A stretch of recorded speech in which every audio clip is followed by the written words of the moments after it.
En Facebook Live, así que quiero estar segura de que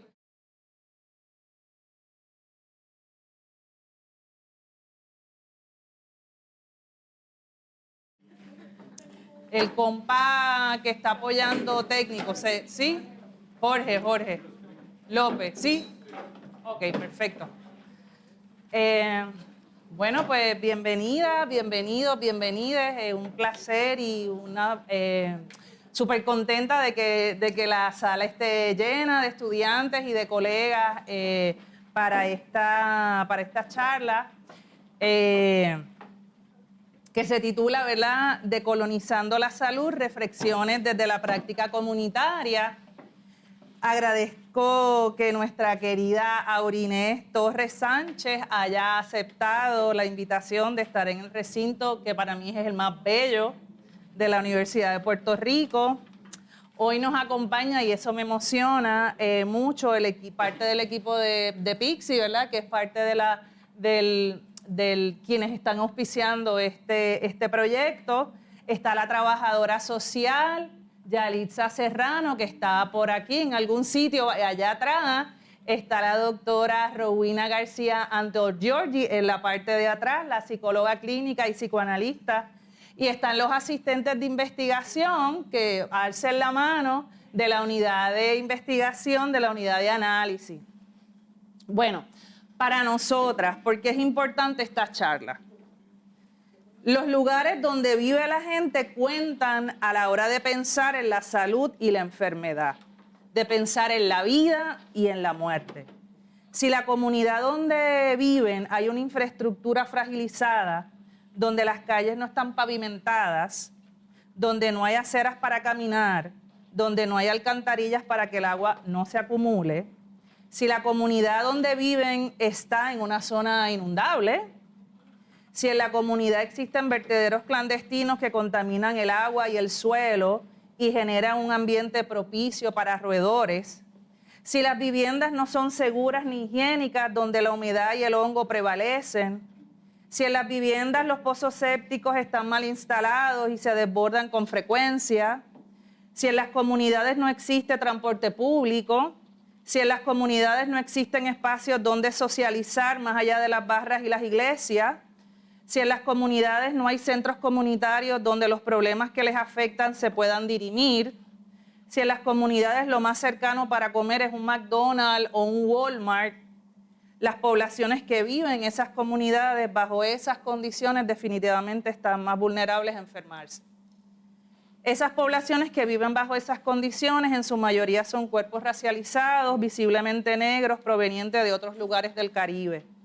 Dichas poblaciones llevan años viviendo bajo esas condiciones y como nos recuerda Gabor Maté en su libro El mito de la normalidad, la enfermedad no es algo que aparece de la noche a la mañana, sino es un proceso a largo plazo de un entramado de circunstancias, sucesos, experiencias, relaciones que nos van enfermando.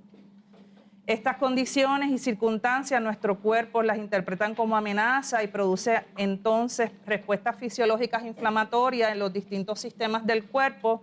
Esas respuestas fisiológicas es el estrés. Vivir de manera prolongada bajo esas circunstancias que producen estrés es lo que nos enferma.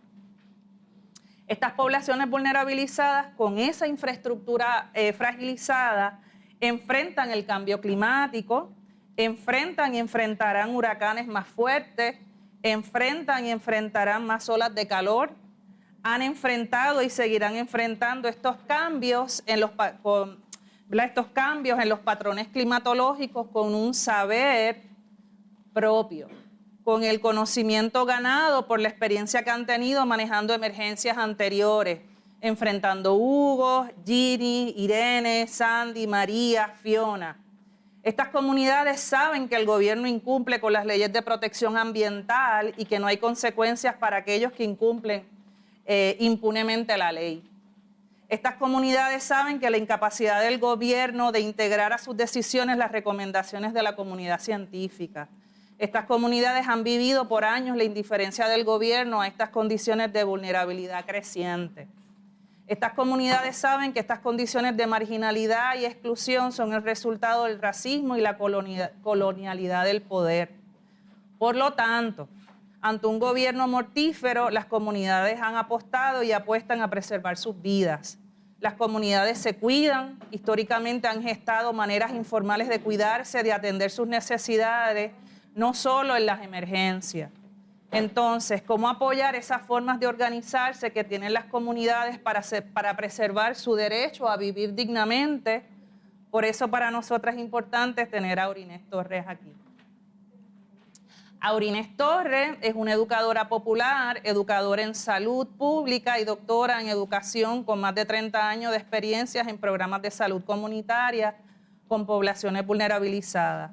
Su trabajo se caracteriza por la exploración y el ejercicio de los fundamentos teóricos prácticos para un currículo liberador, emancipador y descolonizador, y por fomentar enfoques transdisciplinarios como herramientas colectivas hacia el buen vivir.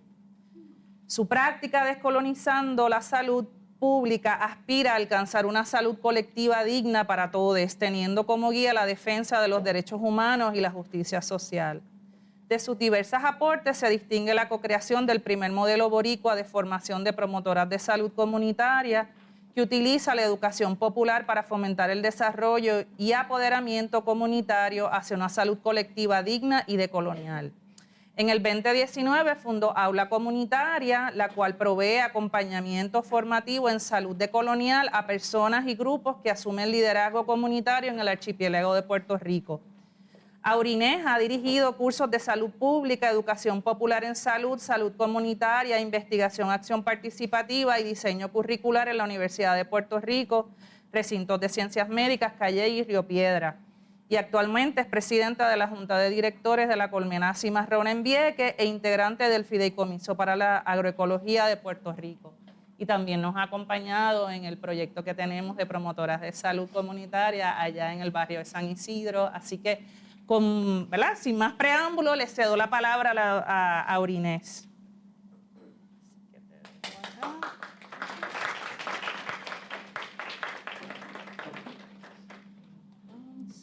Y aquí, y el micrófono.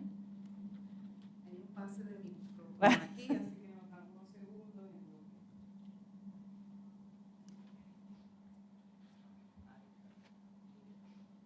¿Me escuchan? Ok. Gracias, Patricia, por la invitación. ¿Me escuchan atrás? Ok. Si en algún momento bajo la voz, pues me hacen señas para subir un poco el tono. Pues nada, gracias un montón, Patricia, por la invitación. Ha sido bien lindo el trabajo de colaboración que hemos comenzado a hacer también con el proyecto en San Isidro. Así que por ahí prometen muchas cosas bien lindas de acompañamiento. Realmente este tema es un tema bien amplio. Es un tema complejo, es un tema que todavía yo estoy pues despellejando, tratando de entenderlo también. Toma tiempo y está bien que tome tiempo. Así que realmente lo que pretendo en este ratito es más bien no ser abarcadora, pero más bien provocar una reflexión y curiosidad también por el tema, pero una reflexión obviamente basada en mi propio tránsito, ¿verdad? Reflexionando sobre esto de descolonizar la salud. Así que aquí no va a haber respuestas a todas, quizás las interrogantes, y yo tampoco tengo respuestas a muchas cosas. Pero por ahí vamos, ¿verdad? Compartiendo. Entonces, esto, ¿verdad? ¿Dónde le doy? ¿A la flecha? Aquí. Ahí está, ahí. ¿Hasta qué hora tengo? Bueno, para que haya espacio, como hasta las 11:30. Okay. Está bien. Pues nada, quiero empezar con esta foto. Es una foto de hace unos cuantos añitos atrás, de un trabajo que yo estaba haciendo con un grupo de campesinos de origen maya quechí en Guatemala, en el norte de Guatemala, en una zona rural apartada, ¿verdad?, de las zonas urbanas. Y quería empezar con esta foto para reflexionar un poco, traerles, ¿verdad?, compartirles la reflexión que yo empecé a tener, aunque no empezó en ese momento, pero esta experiencia fue fundamental para generar muchas reflexiones sobre la descolonización. Y aquí ya yo tenía mi maestría en salud pública, como educadora en salud pública. Y pues yo llego a la comunidad y yo pensaba que yo tenía muchas cosas que decir y que la gente tenía muchas cosas que escuchar de mí, verdaderamente. Entonces yo llego con todos estos planes y estos calendarios y estas cosas bien lindas con colores y todo. Pero en verdad, pues yo tuve que botar todo eso, desecharlo. Pues porque no me estaba haciendo sentido con lo que estaba experimentando con este grupo, ¿verdad? En las comunidades Caribe Rubet Sud, que se llama en Guatemala. Y pues empecé un proceso de cuestionamiento, ¿verdad? De tratar de entender qué era lo que estaba pasando, porque a mí no me estaba funcionando esto que yo había aprendido en la universidad, que supuestamente funcionaba, ¿verdad? Y entonces, pues, pasé a empezar a cuestionarme, ¿verdad? Y algunas de las preguntas con las que trabajé y todavía sigo trabajando son estas, ¿verdad? Que también las comparto para que ustedes también se las hagan, ¿verdad? Estas preguntas de lo que sabemos sobre salud, ¿verdad? Cómo surgieron estos conocimientos dominantes sobre la salud, cómo surgieron estos principios que sustentan nuestras prácticas en salud pública y qué insumos, influencias, ¿verdad? Tuvieron. Y eso para mí, pues, fue importante empezar con ese proceso de cuestionamiento. Entonces, una de las cosas que empecé a ver fue que algunas las sabía, pero empecé a comprenderlas mejor en el tránsito, en el camino, ¿verdad? Es que lo que sabemos de salud, ¿verdad? Está muy matizado, ¿verdad? Por acercamientos biomédicos, patológicos, reduccionistas, fisiológicos, individualistas, paternalistas, y podemos decir unos cuantos más, pero compartí esto de momento aquí con ustedes. Y realmente esto lo vemos día a día en lo que vivimos.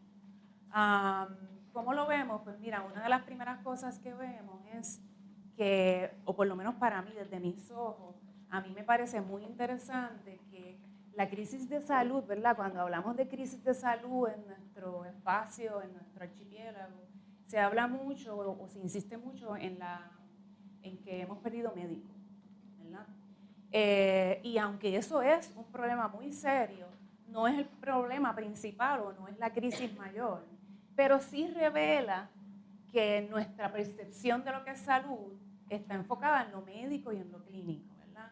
En este análisis biológico de nuestras circunstancias y de la insistencia de patologizar, ¿verdad? De diagnosticar enfermedades. Y también de mirar el riñón, aparte del hígado, aparte del corazón, que si este brazo, este dedo, ¿verdad? Y enfocarnos en el cuerpo nada más y sobre todo en dar soluciones individualistas, ¿verdad? Como si no viviéramos en un contexto social, ecológico, ¿verdad? Y también la idea esta paternalista, ¿verdad? De que solamente las personas con grados académicos son las que pueden establecer las pautas y decirnos qué es lo que debemos hacer y los demás tenemos que obedecer y seguir las instrucciones, ¿no? Entonces, obviamente, una de las preguntas que nos hacemos o que yo me hice en el proceso fue, ok, pero ¿qué relación tiene que ver estos acercamientos de aquí para atrás con la descolonización y la colonización de la salud? Pues mira, la respuesta o una de las respuestas está en que en la zapata precisamente de estos enfoques está precisamente pues esta forma dominante, ¿verdad?, de hacer ciencia, que es la ciencia clásica occidental, ¿verdad?, que tenemos que reconocer, ¿verdad?, que tiene sus raíces en la colonización, en el patriarcado, en el racismo, en el capitalismo, y obviamente esto está muy, muy atravesado por la supremacía blanca, ¿verdad?, las ideas de supremacía blanca. Y hay todavía personas que piensan que cuando hablamos de colonización, pues todo está en el pasado. Entonces eso, a mí es una buena pregunta, o sea, es válida cuando la gente se la hace, pero es importante entonces entender por qué seguimos hablando y por qué es importante hablar de la colonización, de la colonialidad, como decía Patricia, y también de la descolonización. Entonces, yo voy a tratar de resumir un poco esa relación, ¿verdad?, de la ciencia, de lo que sabemos hoy y de cómo utilizamos la ciencia, las influencias que tenemos en la ciencia y en la salud, cómo se relaciona, ¿verdad?, con ese asunto colonial. Entonces, uno de los planteamientos que nos trae Spinell es el desarrollo de la biomedicina eurocéntrica ocurrió de la mano con la expansión del colonialismo en África. No solamente en África, pero el trabajo de él está enfocado en África. Entonces, esto es importante reconocer que en las colonias se reelaboró la medicina de la metrópoli.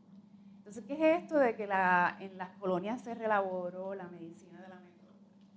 Bueno, pues vamos a ver cómo. Yo les traje aquí una espiral, un poco para resumir, ayudarles a resumir qué es lo que es. Primero, que en las colonias, ¿verdad?, europeas, tanto en África como en las Américas, en Asia también,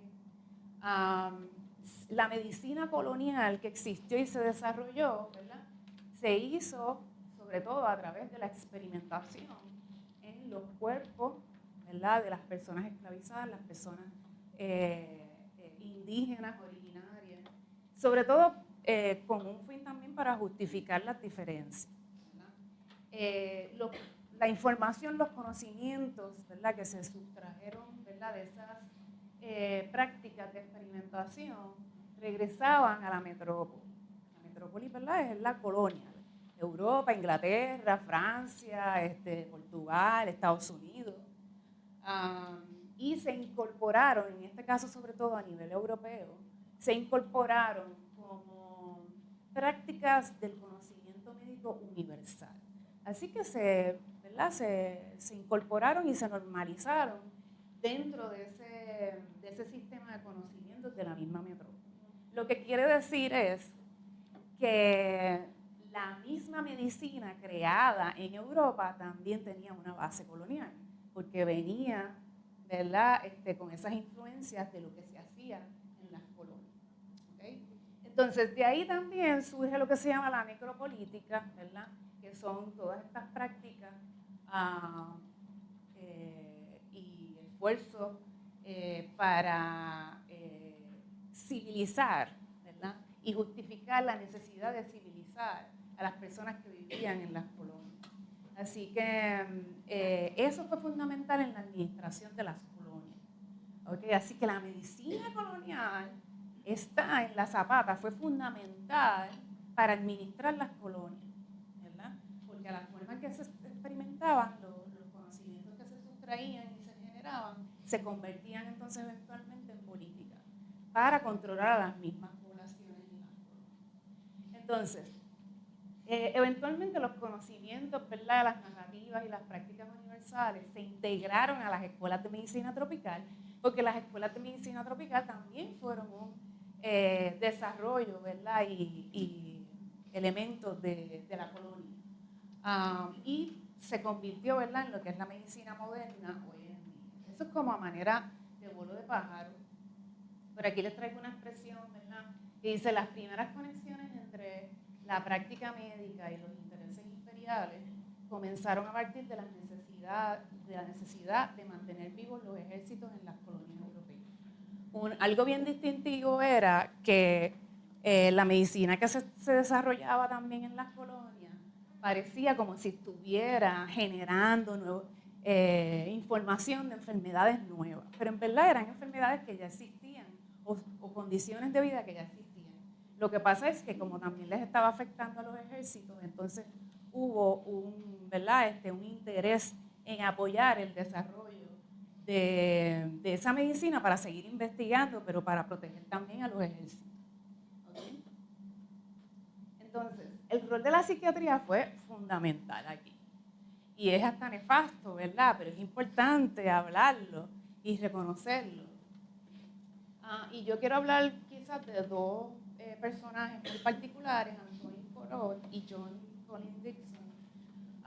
Hubo otros también, pero estos dos psiquiatras fueron fundamentales en promover unas políticas, porque hicieron investigación, pero también desarrollaron libros, desarrollaron prácticas, recomendaciones, diccionarios de condiciones de salud. Y en diferentes lugares, por ejemplo, Antoine era en el área de Argelia, que estaba controlado por Francia, y Colin Dixon en Kenia, controlado por Inglaterra. Entonces, aquí hay un ejemplo de los libros. Fueron de The Carothers, que es la psicología Mau Mau, que tenía que ver con la rebelión de los Mau Mau y cómo se patologizó, ¿verdad?, la rebelión. Y se le dio diagnóstico y todo. Y entonces, también, él mismo también escribió The African Mind in Health and Disease. Y ambos documentos, entre otros más, eran también avalados por la Organización Mundial de la Salud. Y pueden verlo aquí, World Health Organization. O sea que es un ejemplo, ¿verdad?, de cómo también se cogían esos trabajos de estas personas blancas, obviamente, de supremacía blanca, con todos esos prejuicios, y se institucionalizaban a través de organizaciones de renombre internacional. Así que se hacían universales. Y estoy de verdad haciendo un vuelo de pájaros sobre esto, porque esto es un área, ¿verdad?, muy particular. Por otro lado, tenemos una figura bien importante en el trabajo de descolonización, que es Frantz Fanon. Frantz Fanon, más o menos un poco más joven que estos otros psiquiatras, pero que trabajó también contemporáneamente. Era un psiquiatra también, pero era martiniqueño, de Martinica. Y fue una persona importante, sigue siendo importante su trabajo, para poder entender, ¿verdad?, cómo la medicina se desarrolló precisamente para sustentar el racismo, sobre todo el racismo antinegro, y para controlar los territorios, los cuerpos de las personas. Y esto es una frase del común, ¿verdad?, muy conocida: con la medicina llegamos a uno de los rasgos más trágicos de la situación colonial. Y él planteaba, ¿verdad?, que la medicina occidental tenía una responsabilidad enorme en esta violencia que se utilizaba y se perpetuaba a través de la medicina. Les recomiendo, ¿verdad?, el trabajo de Frantz Fanon. Yo no me voy a detener muchísimo en él, pero hoy en día sigue siendo una guía para quienes trabajamos la descolonización. Entonces, yo quería traer esto para aterrizarlo un poquito más al escenario de Puerto Rico, porque la salud pública, como dice aquí, que conocemos y hemos heredado, viene marcada con toda esta huella. Y sobre todo, yo quería traer uno de los mecanismos que se utilizó en Puerto Rico para promover también unas ideas, ¿verdad?, de estas ideas más racistas y colonialistas, ¿verdad?, en el contexto de la salud. No sé cuántos de ustedes conocen a DIVETCO. DIVETCO era la División de Comunidad, de Educación a la Comunidad del Instituto de Cultura puertorriqueña. Y ahí les traje el famoso loguito con las 3 razas que tanto hablamos, ¿verdad?, lo de romantizar las 3 razas. Pero DIVETCO fue y es por hoy, sigue siendo, yo diría que un motivo de muchísimo orgullo en este país. Y ciertamente hizo muchas cosas importantes en este programa de educación a la comunidad. Pero también vino bien cargado de todas esas políticas y todas esas miradas de desechar los conocimientos que ya existían. Porque voy a hacer el paréntesis, la realidad es que obviamente los europeos en la colonización traen unas nuevas formas de ver la salud, pero todos los pueblos en cualquier parte del mundo ya tenían sus conocimientos y sus prácticas de cómo manejar sus necesidades de salud. Eso es importante aclararlo, porque no era que no existía nada. Y obviamente por eso hablamos del epistemicidio, ¿verdad? De cómo se quiso, y todavía se hace el epistemicidio. Pero sobre todo en estos tiempos, de cómo se quería desechar, ¿verdad?, invisibilizar, demonizar, los saberes ancestrales o los saberes heredados por los pueblos originarios y los pueblos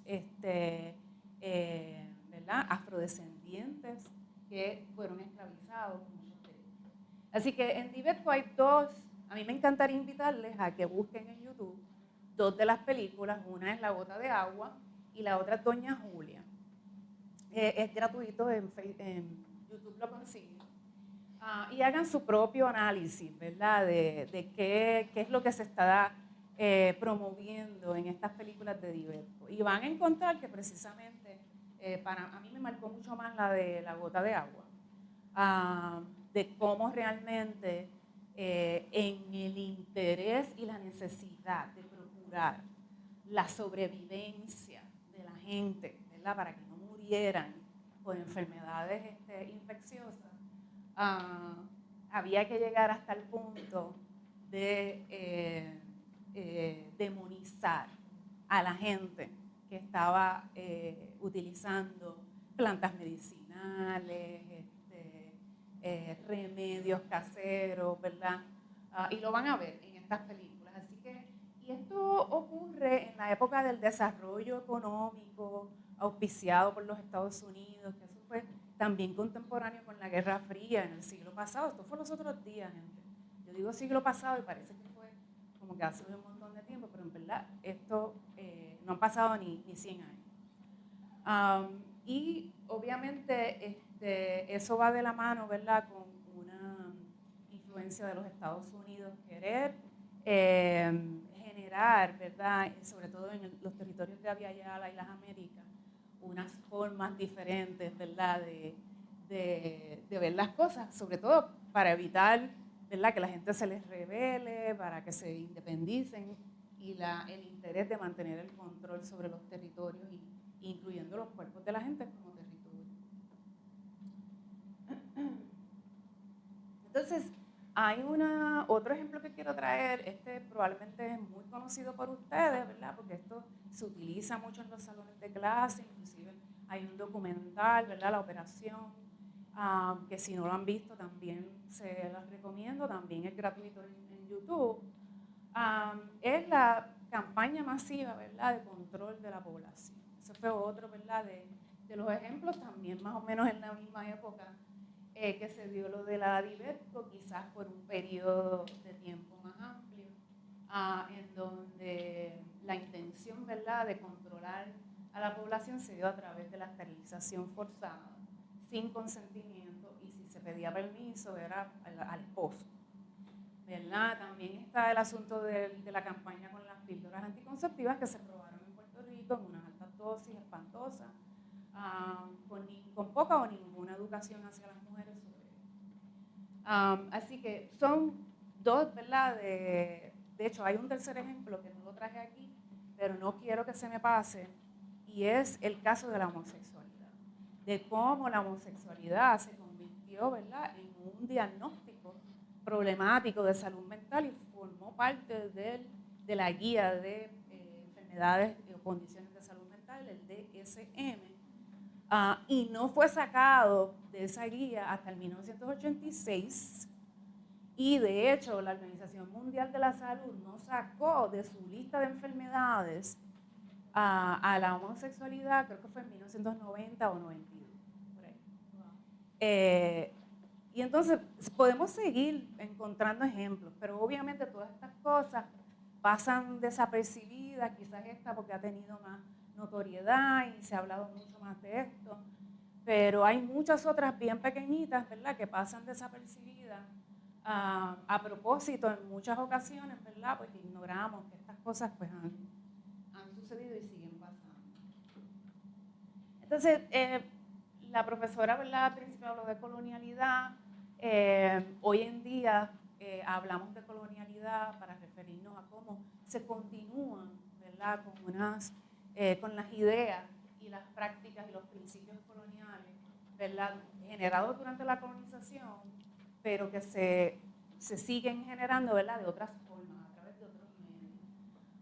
Y eso siguen siendo y se sigue desarrollando una necropolítica con relación a eso, ¿verdad?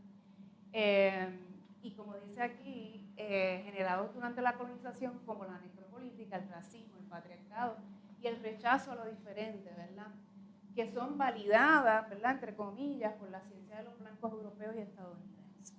Entonces, a veces nosotros mismos también participamos en esa ciencia. Entonces, ahí era uno uno de los puntos donde yo quería llegar en mi proceso de reflexión, de reconocer que, wow, yo como salubrista también estaba generando y reproduciendo estas ideas a través de mi propia práctica, a través de la ciencia que yo estaba haciendo. Y entonces, ¿cómo moverme ¿verdad? De ahí? ¿Qué hacer a raíz de ese descubrimiento? Entonces, esa continuidad de las colonias ocurre a través de lo que se llama las formulaciones epistemológicas, ¿verdad? En el caso del currículo reproductor, que lo pongo entre comillas, ¿verdad? Pero el currículo reproductor, este es un colega educador que habla del currículo reproductor y se refiere a muchas cosas, pero quizás aquí yo voy a puntualizar una en particular, porque hablamos de currículo reproductor porque sabemos que a través del currículo se reproducen muchas de estas narrativas, prácticas, pensamientos, ideas. Pero más allá de eso también yo quiero quizás darle mayor énfasis en el currículo reproductor al hecho de que los programas académicos y las universidades tienen una presión, ¿verdad?, por las agencias acreditadoras a que tienen que tener unos currículos en donde se priorice unos contenidos. Eso yo no puedo hablar de Calle, yo no puedo hablar de los programas de allí, pero eso yo lo he visto en los programas académicos de salud. Lo he visto, lo he vivido, he sido testigo de eso.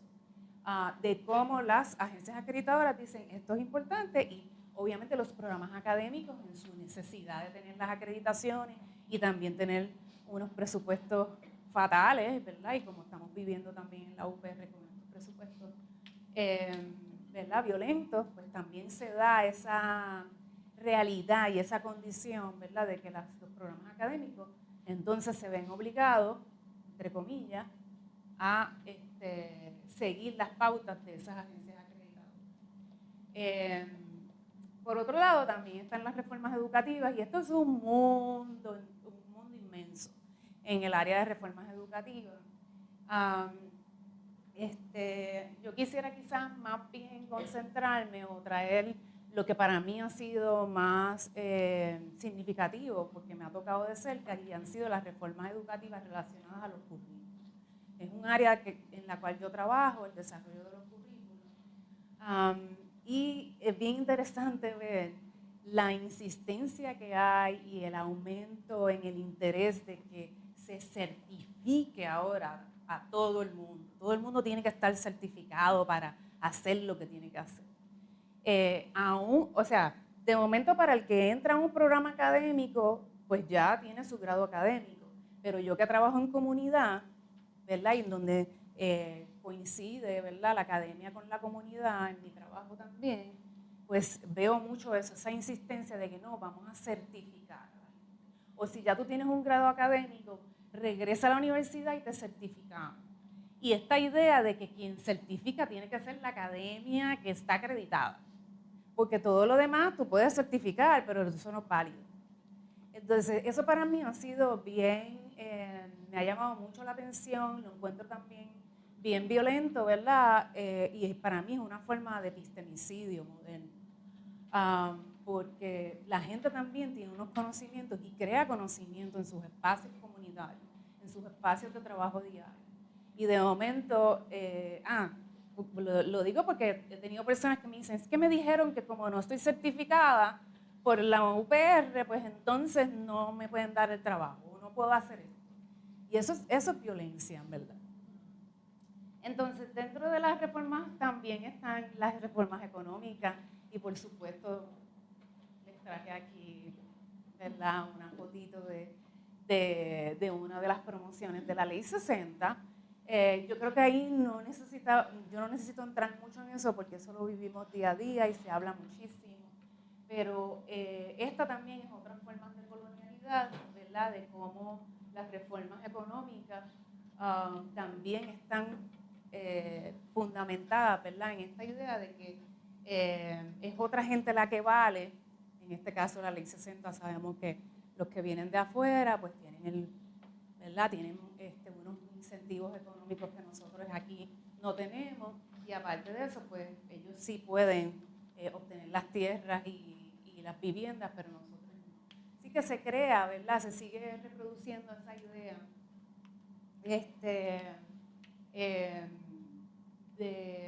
¿verdad? De desecho, ¿verdad? Que trae de la colonialidad y que estableció el colonialismo. Entonces, en el contexto de comunidad, a mí me gustaría compartirles 3 ejemplos de cómo se ve la colonialidad. Y estas son experiencias que yo he tenido y pues las he apalabrado de esta forma.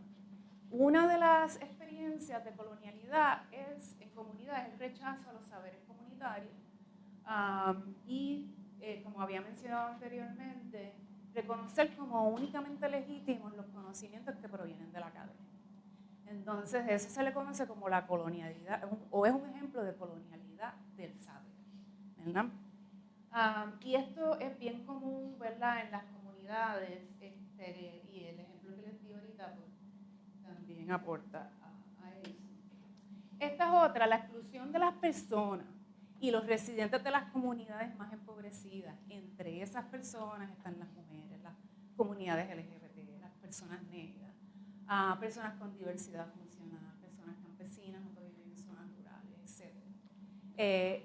La exclusión de esos grupos, ¿verdad?, en las decisiones sobre políticas sociales, incluyendo y especialmente políticas que impactan la salud y sus determinantes, ¿verdad?, y que les afectan. Y que a esto también pues, le llamamos colonialidad del poder, o es un ejemplo de colonialidad del poder. Y otra cosa también con la que me he encontrado es cuando a las comunidades llegan, ¿verdad?, a personas, expertos en salud, lo puse entre comillas, ¿verdad?, y de formas bien sutiles o a veces de formas directas, lo he visto de todo. Les hacemos creer, y me incluyo, fíjense que me incluyo porque es un proceso también de reconocer que nos tenemos que incluir en la ecuación, porque estamos atravesados por la colonialidad. Entonces les hacemos creer que son incapaces de comprender lo que les pasa, cuáles son los problemas que viven, ¿verdad? Y muchas veces es bien sutil, ¿verdad? Pero también incapaces de proponer, ¿verdad?, acciones para fomentar el bienestar en la comunidad. Entonces, yo le llamo el cinismo salubrista cuando les culpamos también por sus problemas, especialmente si no siguen nuestras recomendaciones. Y para mí eso es un ejemplo de colonialidad del ser.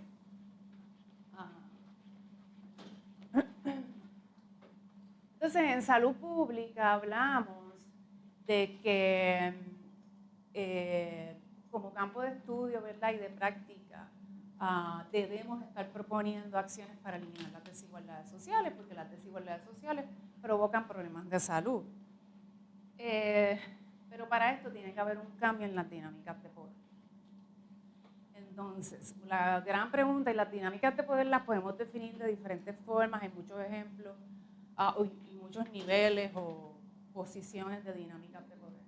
Pero una gran pregunta es si estamos dispuestos a revolcar nuestro propio poder dentro de esas dinámicas, porque no es que estamos mirando las dinámicas de poder desde afuera, nosotros somos parte de esas dinámicas de poder, querramos o no, estamos ahí.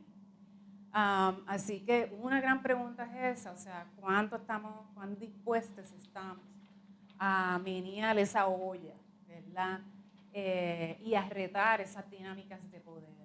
Algo que quizás es probablemente el tema más neurálgico en el proceso de descolonización de la salud o de descolonización, porque es incómodo, te trae incomodidades a ti y le trae incomodidades a otras personas y también te busca enemistades. Y te las busca por naturaleza, porque estás retando el status quo. Entonces, parte del proceso mío también ha sido, y sé que de muchas personas en estos caminos, es de seguir pensando que cómo yo me quiero mover en este espacio, porque no es tan sencillo como, ay sí, yo me voy a ir, como le dicen, off the grid, fuera de la conexión, No voy a tener cuentas de banco, no voy a, o sea, todas estas ideas que está cool, quien lo puede hacer nítido. Pero hay que ser realista. Y a mí me parece que, por lo menos en mi proceso, ha sido importante reconocer mi realidad humana y reconocer qué es lo que yo puedo hacer, desde dónde lo puedo hacer y hasta dónde lo puedo hacer. Y eso cambia en el tiempo. Porque lo que yo hacía hace años cuando estaba en Guatemala, no lo podía, o sea, habían cosas que yo no podía hacer en ese momento que ahora me siento más capaz o tengo más apoyos para poder hacer. Así que es un cuestionamiento que no tiene respuesta inmediata, no la debería tener inmediata, pero hay que moverse, ¿verdad?, en esa reflexión. Entonces, yo sí he encontrado que hacerlo desde y con la comunidad ha sido quizá un punto fundamental para mí. Y como dice aquí, ¿verdad?, las teorías nacen de la práctica y en comunidad se gestan las nuevas formas de pensar y practicar. En comunidad es que precisamente yo he sentido que junto a otros he podido dar estos pasos, estos diálogos, estas reflexiones, pero sobre todo sosteniendo espacios en comunidad que sean lo más seguros posible. No hay espacios completamente seguros, pero sí podemos generar espacios que se inclinan o se mueven hacia sentirse, ¿verdad?, lo más protegidos posible, porque requiere un proceso de vulnerabilización. Estás vulnerabilizado en el proceso. Entonces tampoco quieres abrirte y decir, diantre, fui a la comunidad y regañé a la gente en la comunidad porque no siguieron mis instrucciones y que entonces la gente ¿verdad?, que haya un backfire, que la gente empiece a cancelarte, como dicen ahora, te cancelan y te desechan. A mí me parece que es importante, sobre todo, problematizar, aparte de tratar de tener los espacios hacia la seguridad, también problematizar sobre todo las instituciones internacionales que establecen las pautas de lo que se supone se haga en la salud. Y sobre todo hay que problematizar a la Organización Mundial de la Salud y a la Organización de las Naciones Unidas, entre otras. Y eso es un trabajo fuerte, pero hay que hacerlo. Y me parece también importante que quizás otro de los pilares en mi trabajo ha sido los cuidados colectivos, fomentar en las comunidades los cuidados colectivos. Y ojo, porque no estoy hablando de autocuidado, estoy hablando de cuidados colectivos. Y no hay autocuidado sin cuidados colectivos, esto es un tema para otro día, pero los cuidados colectivos son fundamentales también en ese proceso. Y nuevamente, yo les llamo pilares porque en sí mismos son estrategias descolonizadoras, pero son pilares para sostener y fortalecer un trabajo descolonizador en el camino, en el futuro. Entonces, este es un autor que también utilizo y él trae unas recomendaciones adicionales en los procesos de descolonización. Una de ellas es fomentar la formación de un pensamiento autónomo, plural, crítico, que reconozca la diferencia y que contrarreste el pensamiento hegemónico, que la educación puede ocultar la realidad de la dominación. Eso lo hemos visto, somos producto de eso, porque nos han mentido como centella y nos hemos creído también todos los cuentos. Pero también la educación puede ser lo contrario, ¿verdad? Puede ser utilizada para denunciar y anunciar otros caminos, convirtiéndose en herramienta emancipadora. Que también se permita dialogar a los saberes ancestrales con las ciencias y las tecnologías, que las diferentes formas culturales de conocimiento pueden convivir en el mismo espacio educativo. Y a esto otro autor, ¿verdad?, que también utilizo, le llama la copresencia. Yo hablo mucho de la copresencia, cómo podemos estar copresentes con esta ciencia indolente, violenta. Porque está ahí, tú sabes. Que los saberes conectados a tradiciones ancestrales se pueden entender como pares iguales en un verdadero diálogo de saberes y que no se trata de negar los avances científicos de la humanidad. Esto es bien importante porque enseguida nos ponen un sello de que tú de lo que quieres es el rechazo total y romantizar los saberes ancestrales. No, todo lo contrario. No se trata de negar los avances científicos de la humanidad, sino de reconocer que en las tradiciones ancestrales y en los legados de los saberes de los antepasados, del otro y de lo diferente, también existe un saber genuino que necesita ser reconocido. Entonces voy a terminar con esta foto, otra vez es la misma que empecé, y es para darle como un cierre temporero a esta reflexión y abrirlo a diálogo, compartir, desahogo, lo que sea. Porque para mí, obviamente, como dije ahorita, yo no soy la misma persona hoy en día que cuando estaba ahí, ¿verdad? Ha habido un proceso de duro, incómodo y todavía existe, y yo creo que nunca va a terminar, de cuestionamiento y de velar lo que se me ha negado, tanto a nivel familiar, a nivel social, a nivel de país, a nivel académico. Ha habido un proceso, ¿verdad? Y en ese proceso es también entender que realmente, aunque ya yo había empezado desde antes de esta época a descubrir o a develar cosas, han sido precisamente los espacios de comunión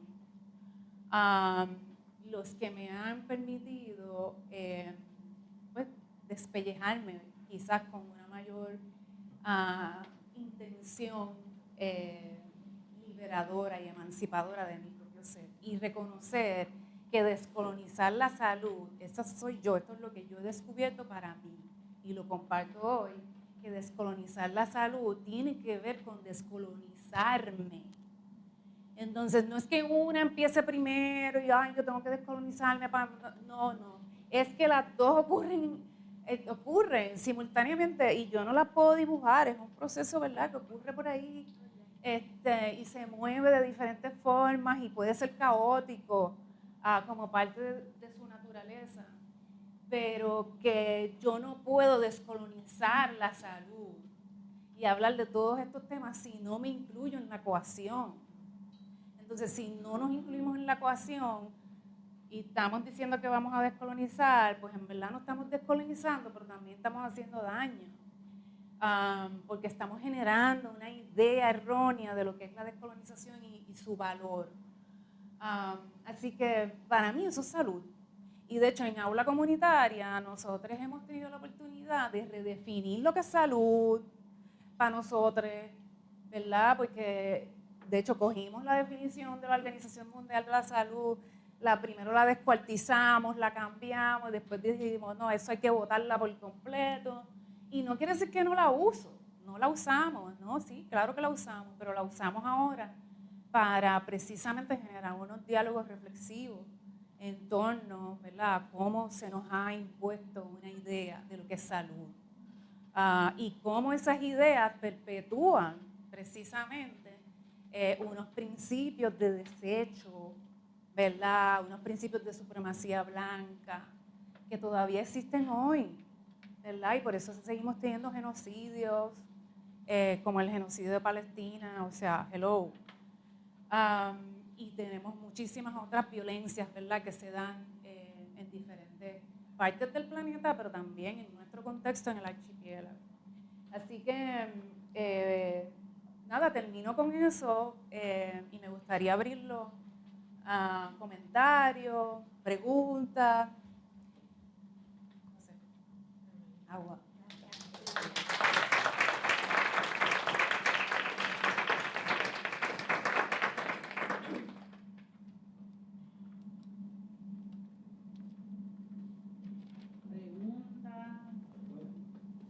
Por allá, ajá, y después por acá.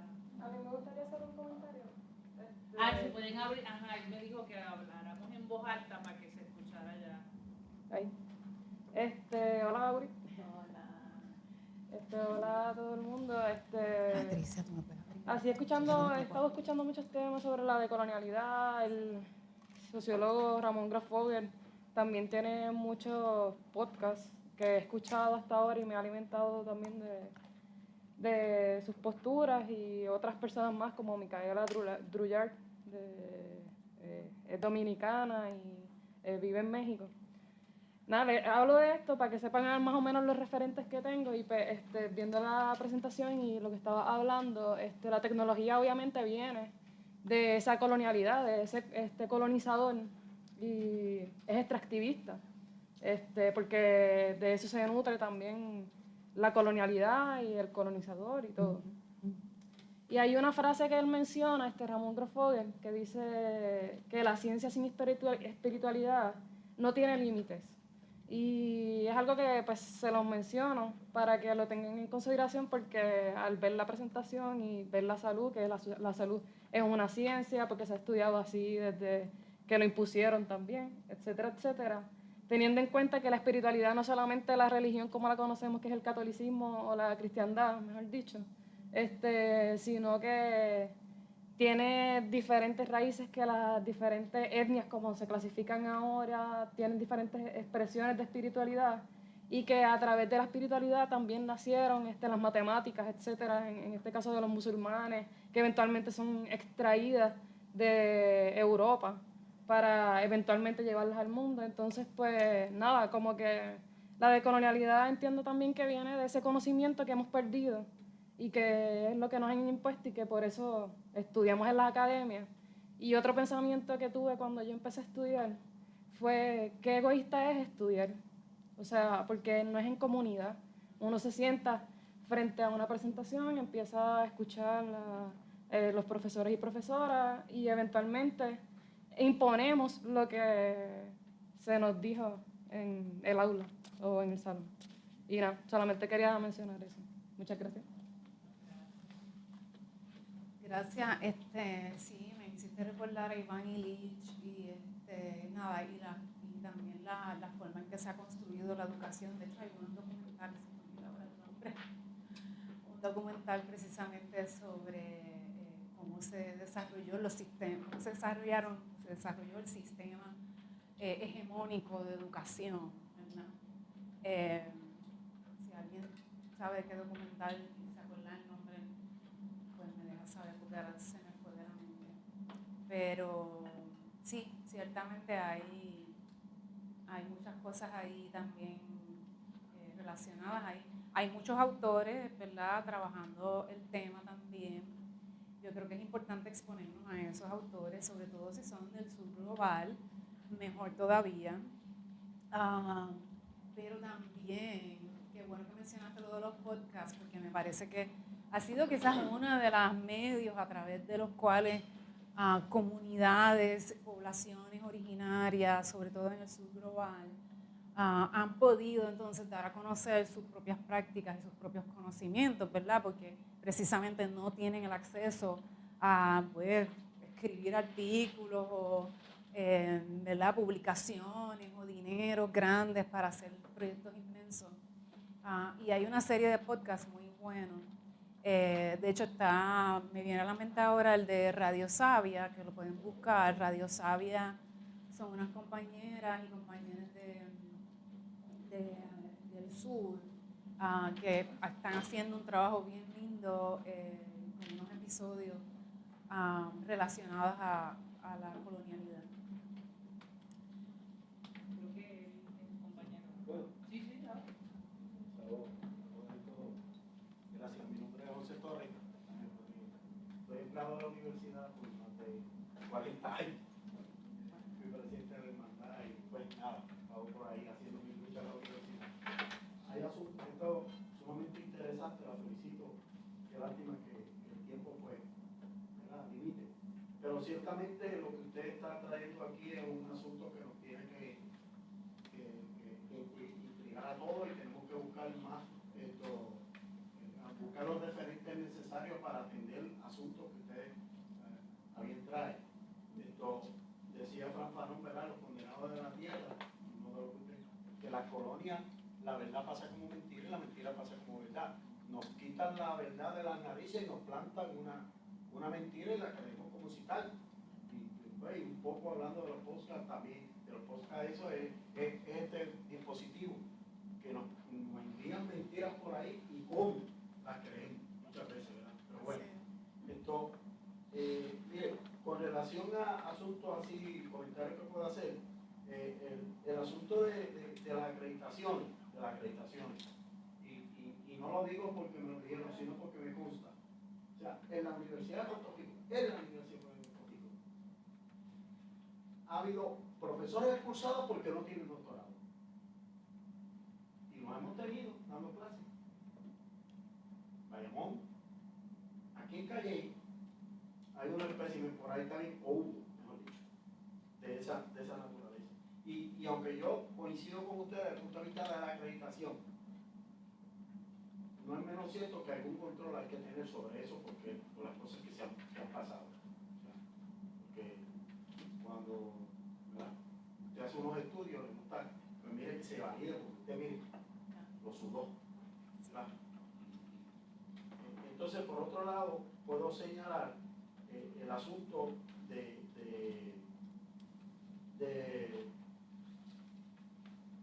que nos han quitado la solidaridad. Nosotros somos ahora un pueblo muy poco solidario. Aquí se puede caer cualquiera por ahí por la escalera y sacamos el celular y lo retratamos y tal vez nadie se trata de sentarse a ayudar. Y me pasó a mí. La solidaridad del pueblo de nosotros, por lo menos cuando yo me criaba, era otra. Pero ahora eres tú y tu circunstancia, decía alguien por ahí. Y nos alejamos de los unos a los otros. Cuando deberíamos estar más unidos que nunca por lo que nos está pasando. ¿Alguien sabe aquí que nosotros estamos a ley de un sí o un no para que explote una guerra nuclear? Si Estados Unidos, Francia, Inglaterra le da el sí a la OTAN para que intervenga contra Rusia y le tira los misiles de largo alcance, entramos en una guerra nuclear. ¿Quién nos ha dicho eso a nosotros aquí? ¿Alguien lo ha dicho en la noticia en este país? Que estamos a ley de entrar en un conflicto nuclear. Porque no le conviene que nos diga la verdad. Y por último, con relación al asunto que tiene que ver con la naturaleza y con lo que usted trae ahí, hay un ejemplo que lo voy a traer, dos ejemplos. Te voy a traer del asunto personal, que tiene que ver con esto. Mis abuelos, que eran agricultores, tenían una finquita pequeña. Y llegan esta gente, como usted dice, a comprar, ¿verdad? Y el asunto es que iban a sembrar plátano. Y él le dice, no lo siembres así porque se te van a caer. No, usted no sabe, la nueva tecnología es sembrarlo de esta manera. Cuando usted corta una semilla de guineo o plátano y le da el corte a 45, que es que se le da, y lo pone para abajo, el corte a 45, el racimo sale para abajo. Si usted lo corta para arriba, o lo coloca para arriba, sale para arriba. Eso no aparece en los libros en ningún sitio. Eso lo saben nuestros ancestros. ¿Y qué pasó? Pues en lugares ricosos, si tú pones el corte a 45 para abajo, cuando hace presión, pues se cae. Pues eso pasó. Lo otro y lo último, y perdonen la interrupción, es un proceso de negociación. Y voy a ser tal vez un poco extremado en esto. Pues en el planteamiento, me disculpan, pero estamos en la universidad. Así que voy a usar tal vez una frase fuerte. Estaban en una mesa de negociación y estaban negociando el asunto que tiene que ver con el derecho de las compañeras trabajadoras a la lactancia, que lo negociamos por primera vez en la Universidad de Puerto Rico y después fue política pública en el país. Y cuál fue la posición del patrón? ¿Para qué usted quiere negociar lactancia en la universidad? ¿Para qué? Disculpe, ¿para que las mujeres se estén sacando las tetas en la oficina? Esa fue la posición hace 15, 20 años atrás de la universidad. Pero nosotros no nos dejamos por vencer, nos dejamos vencer y lo logramos. Después fue política pública. Y por último, lo exhorto a que busquen la historia de la Nestlé, la compañía Nestlé, esa de los chocolates. ¿Qué pasó con esa compañía con relación a que su campaña de quitarle el pecho a los niños cuando nacían y su posición de decir que eso era matar a los niños en lugares donde no había agua, África del Sur? Busquen eso. Nada, gracias. Disculpa los comentarios. ¿Alguno otro? Gracias. Isaac. Sí, gracias, Abril, por la presentación. Pues tengo dos preguntas. Una es que si podías hablarnos un poquito más de ese momento en que llegaste, ¿verdad?, a Guatemala y te diste, o sea, ¿qué fue lo que no funcionó? Y qué fue lo que tuviste que cambiar para que funcionara, ¿verdad? Como tener un poco más los datos de esa experiencia. Y lo otro era que en eso que tú hablabas de que pueden cohabitar, ¿verdad?, la ciencia hegemónica con los saberes locales, porque también se me ocurre que es que hay veces que la misma colonia del poder, aunque tiene una ciencia, a veces suspende esos conocimientos científicos porque no le conviene. Entonces tenemos contaminaciones de comunidades, ¿verdad?, afrodescendientes, comunidades empobrecidas, que se sabe a través de la ciencia tradicional que hay contaminantes en ese suelo, que hay contaminantes que están afectando los cuerpos de las personas según medido por la medicina tradicional. Pero esos conocimientos entonces no se suspenden, no importan, no se toman en cuenta, ¿verdad? Entonces, o sea que no solamente es que los conocimientos de las comunidades no se tomen en cuenta, es que hay veces que los mismos conocimientos de la ciencia hegemónica se suspenden, se ponen en pausa, porque no le conviene, ¿verdad?, a un interés económico ponerlos ¿verdad?, a circular, a que informen política pública. Pues voy a empezar con esa última pregunta. O sea, en verdad lo de cohabitar es un temazo, porque, y realmente por eso estaba diciendo, es importante leer lo que están compartiendo otros autores, pero no necesariamente, ¿verdad? También hay que despellejar lo que nos traen y buscar lo que funciona para nosotros. Pero esto de cohabitar es un temazo porque realmente también nos hemos dado cuenta que cohabitar ¿verdad?, con lo que es violento o sea, no puede funcionar necesariamente, así que van a haber momentos, yo creo que es una idea positiva y una idea alentadora y puede ser que en algunas circunstancias sí lo podamos hacer, pero van a haber otras en que no, en que es imposible poder hacerlo, simplemente porque la ciencia hegemónica está planteando cosas que van entonces en contra de algo tan básico como la humanidad de la gente, ¿verdad? El aspecto humano y el aspecto de los derechos, ¿verdad?, y de las libertades. Así que eso es un temazo que yo todavía estoy despellejando y tratando de entender. Me parecía importante traerlo precisamente para generar curiosidad y reflexión, porque yo creo que tiene unos puntos que hacen sentido, pero hay otros que son bien contradictorios, ¿verdad? Y yo creo que en ese sentido, parte de lo que yo también he ido descubriendo es que no siempre vamos a tener una respuesta a las cosas, y que al final lo que funciona es lo que funciona a mí y a la comunidad con la que yo camino, con la que estoy, ¿verdad?, o la que soy parte de. Y cómo congeniar eso con lo existente es un debate que todavía necesitamos a nivel colectivo buscar esas soluciones. Y que no necesariamente lo que funcione para un grupo va a funcionar para el otro. Así que no te estoy contestando la pregunta completamente porque no, ¿verdad? Esa es lo que puedo aportar.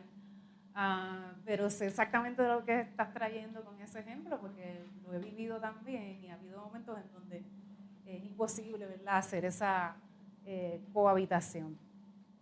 Por otro lado, la ciencia hegemónica es tan fuerte y sobre todo en el campo de la salud tiene un poder tan grande porque se sostiene de la mercantilización de la salud tan fuerte y tan fuerte. O sea, es una cosa de que todo se rige, ¿verdad?, dentro del campo de la salud y los programas académicos, todo está atravesado por ese capitalismo y por esa mercantilización.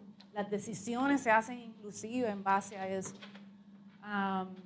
O las decisiones fundamentales. Entonces es una fuerza bien grande con la que yo me he tenido que enfrentar día a día.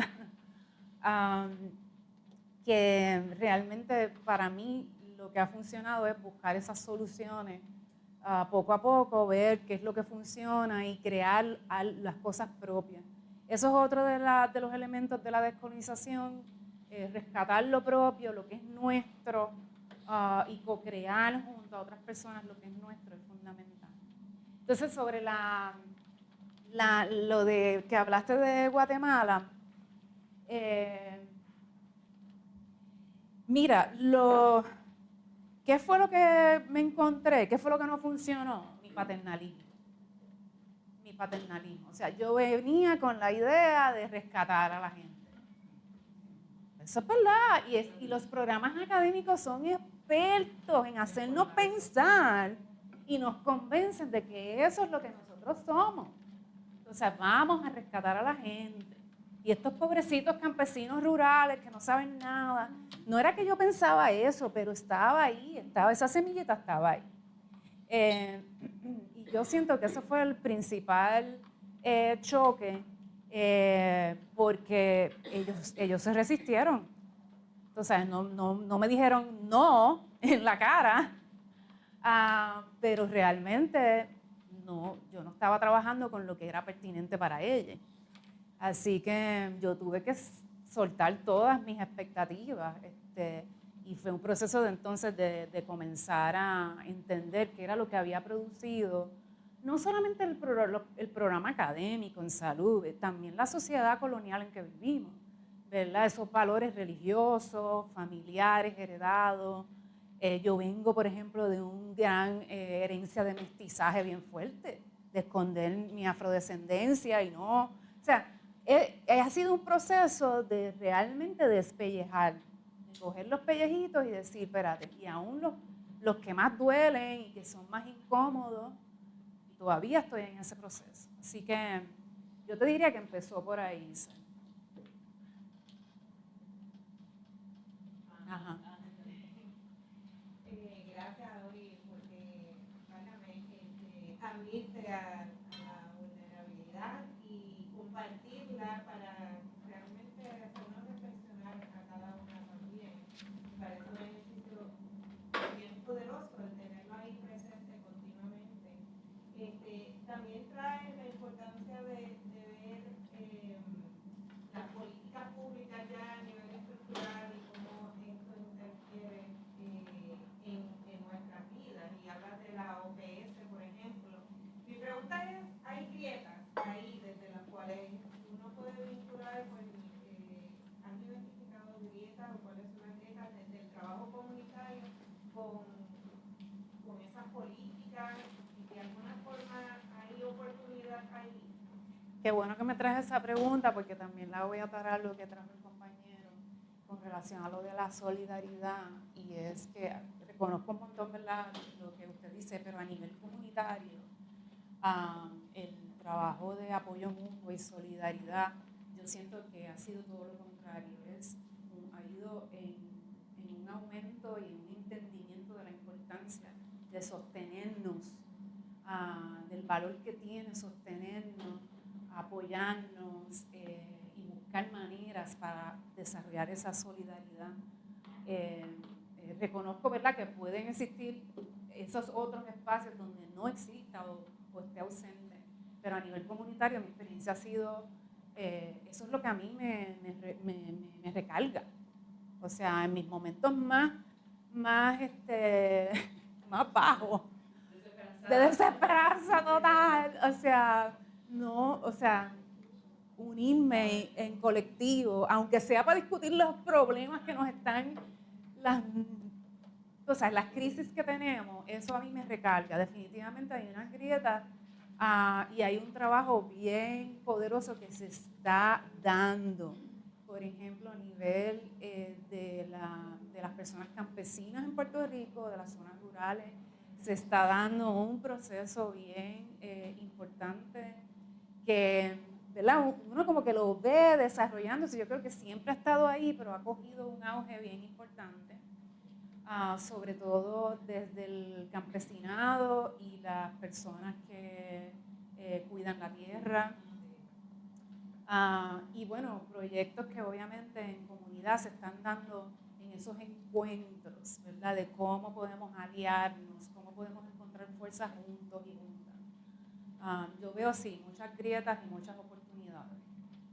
Y ahí está todo el asunto de los fideicomisos, de la tenencia de la tierra, o sea, que realmente, además del campesinado y los proyectos agroecológicos, también son personas que quieren realmente que, relacionándolo con lo que tú traes de esos movimientos que trae ACTUE y que es de desplazar a la gente, pues es aprovecharse y aliarse para poder hacer frente a ese trabajo. Lo he visto también vinculado directamente a temas de salud y sanación. Oh, sí, también.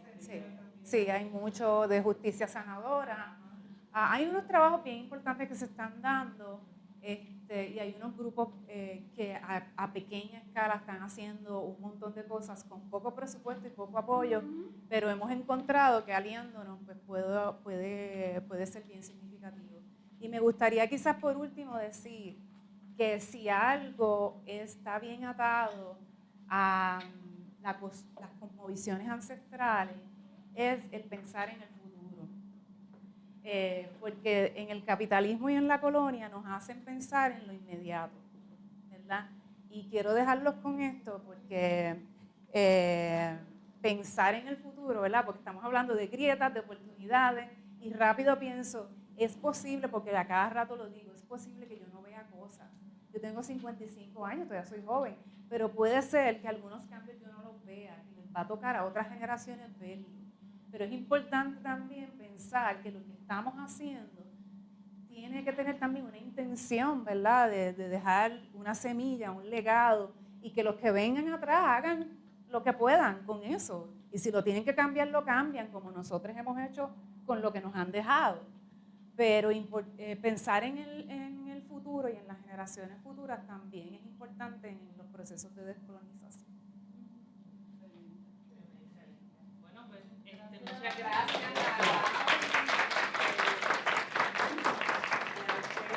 por asistir y por preguntar y reflexionar. Y aquí está mi información de contacto, si alguien quiere seguirnos o contactarse. Sí. O comunicarse.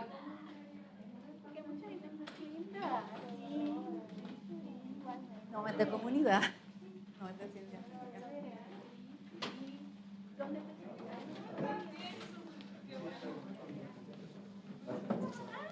Sí, gracias a usted.